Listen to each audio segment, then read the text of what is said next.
know what the Syndicate is really after, Mr. Osawa. Tsutomi. Osawa remains silent. Just to give me like a quick jump.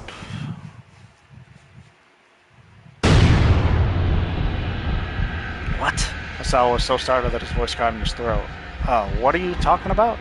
The antiviral research was top secret, so how did some detective from the Shibuya precinct know about it? Osawa was bewildered. I'm the one asking the questions here, Mr. Osawa. Did you give the antiviral drug to your daughter, Tomi? I'm not sure I understand the question. I know what this syndicate is really after. Mr. Osawa? Osawa's mind went blank when he heard what Kano said next. He could give no reply. Mr. Osawa, the detective continued after a moment. Is everything alright? Without really thinking, Osawa hung up. Osawa staggered out of the living room. He needed to be alone. To his surprise, Kajura didn't try to stop him. Shutting his study door behind him, he dropped onto his sofa and grabbed 3 times his normal dosage of stomach pills. There was no water in the room, so he had to swallow them dry. Detective Kano's words echoed in his mind. I know what this syndicate is really after, Mr. Osawa. It's Tomi.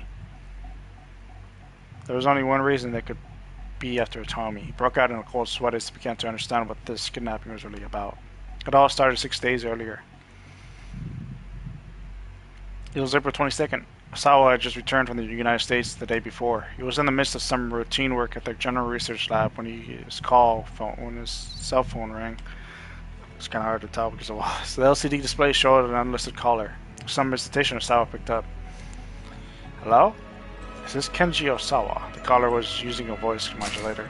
The type of device or software used to make one's voice sound different. Changing a voice to the point of making it voice print or tone and last impossible presents a major challenge. To be able to do so in real time requires major financial and technological resources. Osawa raised an eyebrow. Yes? Go and analyze Tomi's blood. The blood? If you don't, she's going to die. With that, the caller hung up. There was an intensity behind this that made Osawa sure it wasn't just some prank call. He had to Tomi come into the lab ASAP. He told Tomi he wanted a sample of her blood for an experiment. She agreed, suspecting nothing. He placed some of the blood he'd drawn onto a glass slide, then added some fluorescein, a type of fluorescent dye. A yellow-green liquid, a type of fluorescent dye, chiefly used in preparing specimens for viewing under a fluorescent microscope, but it has other uses as well, such as a diagnostic reagent administered in eye exams. Its highest volume use is on St. Patrick's Day, when massive amounts of fluorescein are used to dye the Chicago River green. A type of dye that causes the dyed substance to emit higher wavelength fluorescent light when illuminated with a certain other type of light. Such dyes can reveal fine details when used on specimens viewing through a fluorescent microscope. Placing the slide under a fluorescence microscope, he took a look. Can't be. Osawa could hardly believe his eyes. Wriggling under the microscope was the Grim Reaper's sickle itself. There was no mistaking it. The Tomi was infected with the UO virus. Trembling, Osawa hurried to his computer. He opened the UO virus folder in his monitor. Within were images showing the stages of the virus's propagation. He double-clicked to magnify the first image. The Reaper's sickles were interlocked with one another. He clicked on the next image. After further propagation, the UO virus looked less like a sickle, more a sort of an insectoid larva. Next was the final image. Interlocked into a single mass, the UO virus vaguely resembled a sinister, many-petaled sunflower. It took a mere 12 hours for the pathogen to develop to this point and began insidious destruction of the human body. Tomi's infection sample was still in the state shown in the first image. There was still a chance to save her. Osawa slumped back in his chair, huddling in on himself. He had no choice. There was only one way to save Tomi. He would have to administer the nearly completed antiviral. Using the antiviral without official approval was a grievous violation of company policy. Acting against company rules and regulations, Okoshi Pharmaceutical prohibits leaking work-related information to outsiders. In the case of a major violation, not only can the violator be fired, but the company may also seek indemnities. Still, Osawa didn't have time to get to the higher-ups to approve a clinical trial. He might be punished severely for it, but this was his only option. His daughter's life was at stake. There was also another, even bigger hurdle in his way. The antiviral drug was stored in the deepest recesses of the biochemical research building. A high-intensity X-ray scanner was set up at the entrance to the storage area. This made it impossible for him to take research materials out. A type of radiation also referred to as Roentgen rays, with a shorter wavelength than UV light, but a longer wavelength than gamma rays. Because X-rays can penetrate many objects with little absorption or scattering, that can be used to create images of internal structure. Hospitals, for example, use X-ray technology to examine the insides of patients' bodies, while security personnel use it to scan luggage at airports and to search for bombs. Well, if you couldn't get the antiviral out of there, you just have to bring Atomi in. Of course, if action quickly took shape in his mind, first he'd need to slip out of the General Research Building. He would then head to the Biochemical Research Facility and show his ID card to the guard at the front gate. Notification guard, when facilities that carry out highly classified research assign different levels of security clearance to individual researchers, and only those with suitable clearances indicated by their ID cards are admitted to restricted areas developed of more advanced technology such as electronic ID tags or basic older barcode type entry cards.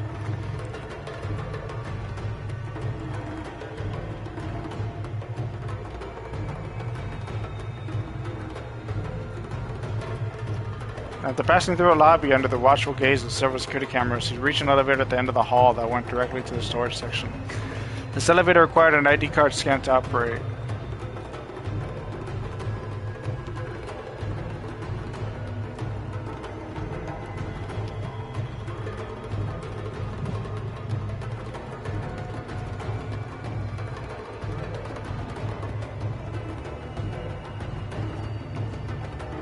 It will take about 20 seconds to get down to the first station level and arrive at the entrance to the storage area. Finding an excuse to get Atomi that far out to be doable. The security guard got suspicious Osawa could say it was for a top secret hematology experiment, and the guard would probably believe him. The problem was what came after.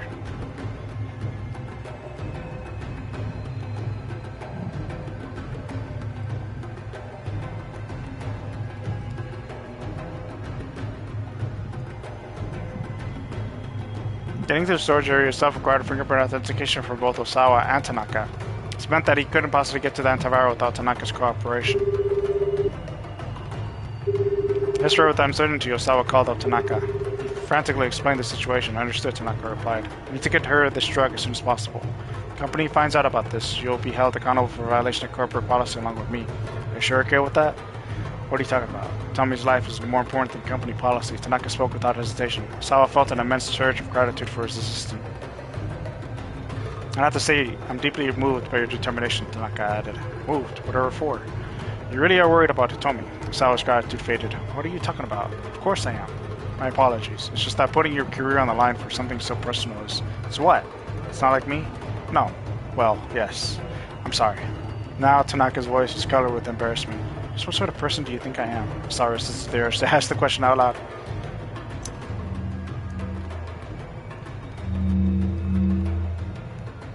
A short time later, Osawa and Tanaka stood before the door of the secure storage area. A security guard had let them in without the slightest suspicion. Osawa pressed his index finger to the fingerprint scanner first.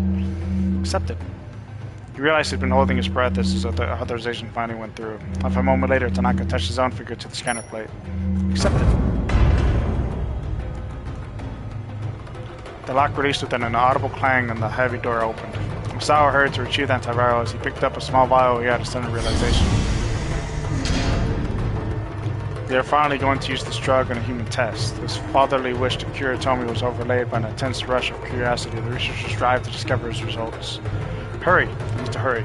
To administer the antiviral as soon as possible. Osawa could hardly find off his excitement. Throughout the course of the next few hours following the injection, the UO virus would be eradicated from Hitomi's body. There had been some fever and cramping as temporary side effects, but the DDs had done a spectacular job of stomping out the virus.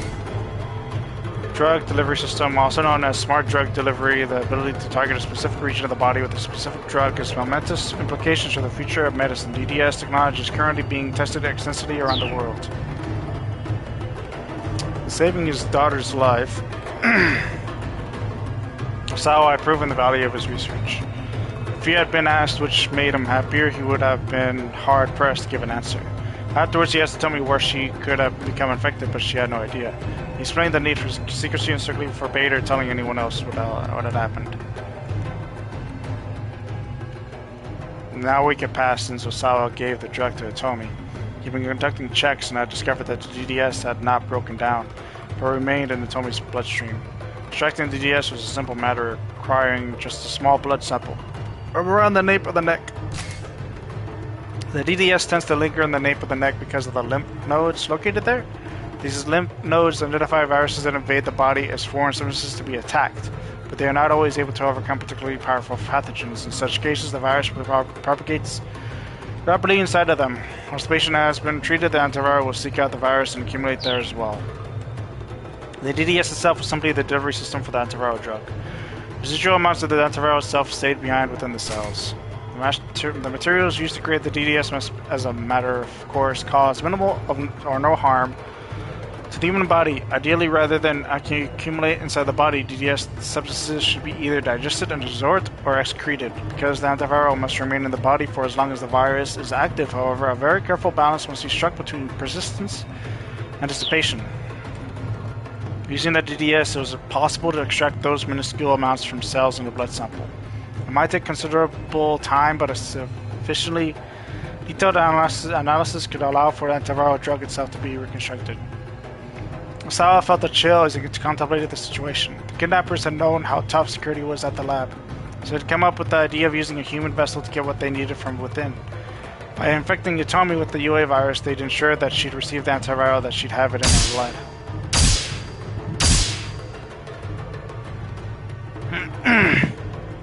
Tanaka was working with the kidnappers. That explained why he'd been so cooperative about the fingerprint scanner. Damn it, Osawa shouted. He clutched his head in his hands. Tanaka had been his partner and trusted confidant for years. Osawa refused to believe he'd been betrayed like this. The front door chime sounded. Mr. Osawa, Kajiro called out. It appears you have a visitor. Could you handle that?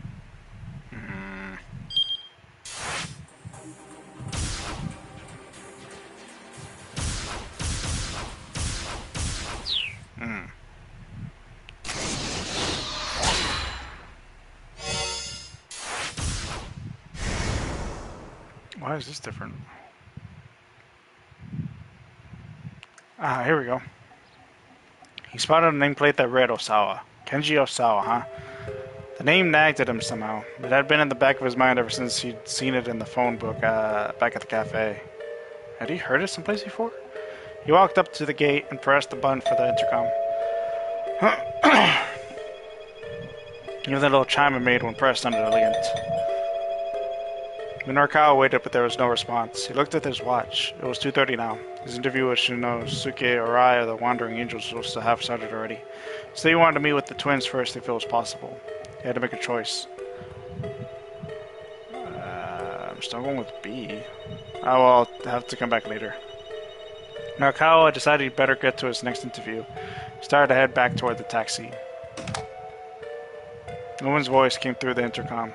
Who is it? Is Minorikawa? Or would I know you from, Mr. Minorikawa? Oh, you know, here and there. I mean, there's only one Minorikawa, really. I don't have time for such nonsense. Please be on your way. I'm not going anywhere until I get an interview. Interview? Who are you with? The woman's tone had changed now. Maybe Minorikawa could simply talk his way through this. This is a piece for 4-star General Costs. Ah, perfect. I've been wanting to talk to them. Is this one of the Miss Midoriyama winners? Or perhaps it was the girl's mother, eager to boast about her daughter's achievement. Assume you're familiar with defamation of character, the woman said. What are you talking about? Article 230 of the Penal Code of Japan defines it as any attack against a person's reputation or societal standing. It's a very serious crime. I know what it is, Minorikawa said. What's your point? You got a bad feeling about this. Why discuss libel laws right before an interview? I'm not letting you get away with telling me you've forgotten.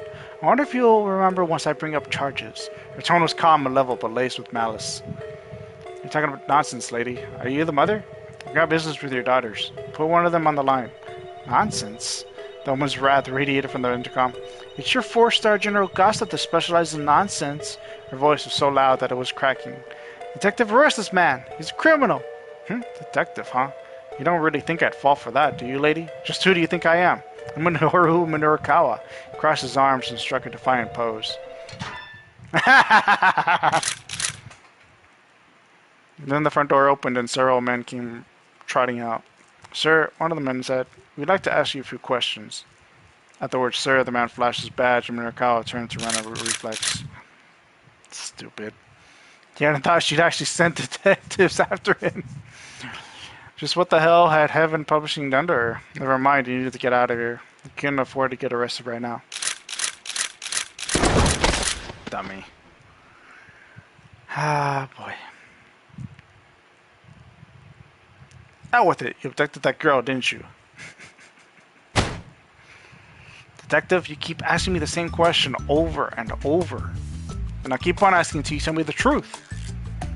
Look, ask all you want, but I can't tell you what I don't know. Then let's go back to the beginning, shall we? Oh, cut the crap. I don't have time for your games. As a matter of fact, you have plenty of time, I can assure you of that. Stubborn detective flashed him a grin. And keep doing this for days, if that's what it takes to get you to confess. Yeah, this was a huge red end. So the interrogation went on for hours. In the end, once his innocence had been established, when Minorikawa was finally released, he wrote a scathing indictment on his experience. The report shook up the system in a major way. That's another story for another day. Yep, bad end. Number 39, wrongly accused. Minorikawa was arrested for a crime he had nothing to do with. That woman he talked to must really, really hate four-star general gossip. Clearly he had no hope of getting anywhere with her, but maybe there's someone more understanding who might answer the intercom instead. So I take it Osawa.